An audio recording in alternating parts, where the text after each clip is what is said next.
মৃত্যুর ২৭ দিন পর কফিনবন্দি হয়ে দেশে ফিরল লেবাননে ইসরায়েলি ড্রোন হামলা নিহত সাতক্ষীরার রেমিট্যান্স যোদ্ধা শফিকুল ইসলাম ও নাহিদুল ইসলামের মরদেহ।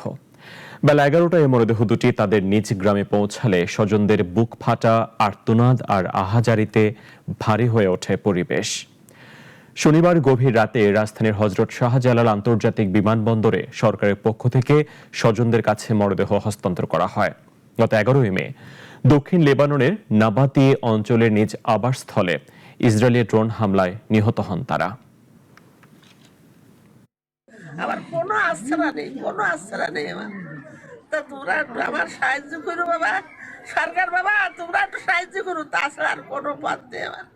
তোমরাই সাহায্য করো, তোমরাই আমার দেখো। আত্মীয় স্বজন এবং তার ফ্যামিলির প্রত্যেকটা সদস্যই শত কষ্টের ভিতরেও খুশি যে আমরা তার লাশটা পেয়েছি এবং আমাদের পারিবারিক কবরস্থলকে দাপন করতে পারছি।